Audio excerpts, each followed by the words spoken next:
Emily, perhaps you could just tell us a bit about yourself and then at the end, just tell us which generation you're part of. Sure. So I'm Emily. I'm 29 years old. I would say that probably on the edge between Gen Z and Millennial. I studied French and Spanish at university. I graduated in 2017, and then I went straight into a job in the charity sector. And I think I've had 4 jobs over quite a short period of time, I would say. So the longest I've been in the job is 3 years, and the shortest time is a year. Now I work in higher education, so I work at Royal Holloway University as a research impact manager.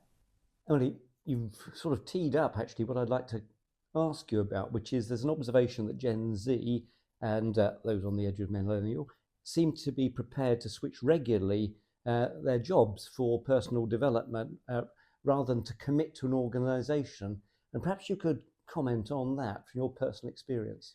Yeah, absolutely. So I guess my first role was part of a graduate scheme. So that was a fixed time. So that was 1 year. And then after that, I suppose it was my decision to move roles quite quickly. And I don't think it would be fair to say that was a lack of commitment or loyalty to those roles. And I consider each of those roles that I had really, really valuable. And thankfully I've loved every job that I've done, but it has felt that it's come to a natural end. And I feel like I've kind of the most out of that opportunity in that job as possible.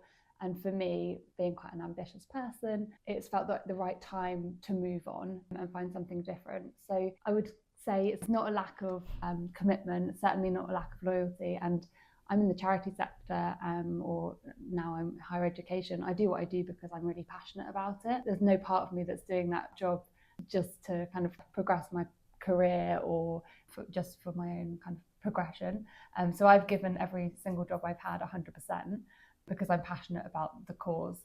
I have to declare an interest here, Emily, because I was one of the people that employed you and interviewed you.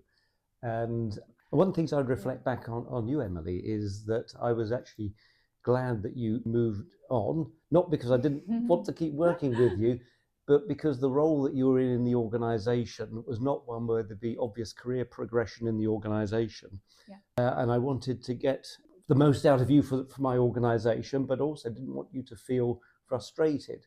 And so, to be quite crude about it, when we were setting pay structures, we thought about that, about different roles. If we wanted to recruit younger people who are going to progress, who've got ambition, who've got real social concern, we wanted to capture those people and keep the role refreshed. Yeah. So in that respect, I totally get why you might want to move on to another sector and then to another sector after that.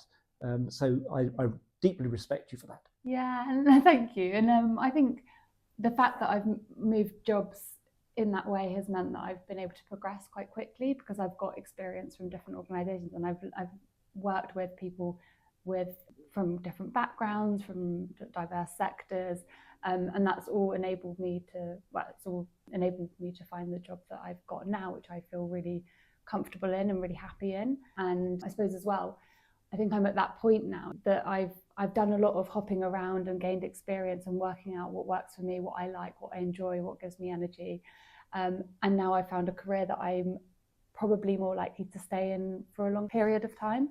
Maybe it's because I'm buying a house and I am after a more secure, stable job, and perhaps that is a generational thing that others might mate with, that kind of trying out lots of different things, working out what you want, and then settling down into a career which you want to stay in for a long period of time.